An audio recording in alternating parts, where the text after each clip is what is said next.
தமிழகத்தில் கடந்த திமுக ஆட்சியில் பள்ளி மற்றும் கல்லூரிகளில் பயிலும் மாணவ மாணவிகளுக்கு கல்வி, தொழில்நுட்பத்திறன், வேலைவாய்ப்பை மேம்படுத்தும் வகையில் நான் முதல்வன் திட்டம் தொடங்கப்பட்டது.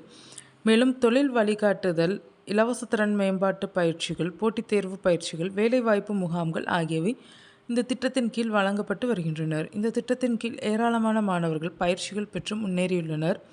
இந்த நிலையில் தமிழகத்தில் ஆட்சி மாற்றம் ஏற்பட்டுள்ள நிலையில் இந்த திட்டத்தின் பெயரை மாற்றுவதற்கு தற்போதைய தமிழக வெற்றிக் கழக அரசு நடவடிக்கை எடுத்து வருவதாக தகவல் வெளியாகியுள்ளது. அதன்படி நான் முதல்வன் என்ற திட்டத்தின் பெயர் திறன் தமிழ்நாடு என பெயர் மாற்றம் செய்யப்பட உள்ளதாக தகவல் வெளியாகியுள்ளது.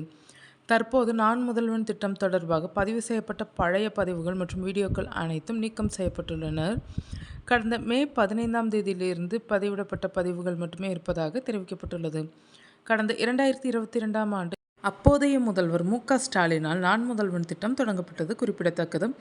இந்த திட்டத்தின் கீழ் தொழில் நிறுவனங்களின் தேவைகளுக்கு ஏற்றவாறு மாணவர்களுக்கு நவீன தொழில்நுட்ப பயிற்சிகளான கோடிங், AI, டேட்டா சயின்ஸ் உள்ளிட்டவை வழங்கப்பட்டு வருகின்றனர்.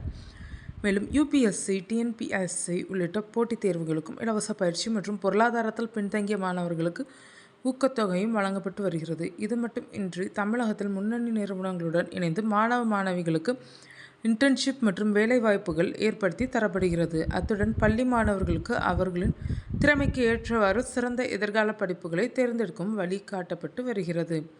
மேலும் பள்ளிகள் மற்றும் கல்லூரிகளில் பயிலும் மாணவர்கள் படிப்பில் சிறந்து விளங்க செய்வதோடு அவர்களின் திறமைக்கு ஏற்றவாறு வேலைவாய்ப்புகளை பெற்றுத் தருவதும் இந்த திட்டத்தின் முக்கிய நோக்கமாகும். மாணவர்களுக்கு தங்களின் எதிர்கால கல்வி மற்றும் தொழில் பாதை பற்றிய சரியான வழிகாட்டுதல்களும் இந்த திட்டத்தின் கீழ் வழங்கப்பட்டு வருகின்றனர். இந்த நிலையில் இந்த திட்டத்தின் பெயரை திறன் தமிழ்நாடு என தமிழக வெற்றிக் கழக அரசு மாற்றப்போவதாக தகவல்கள் வெளியாகி வருகின்றன.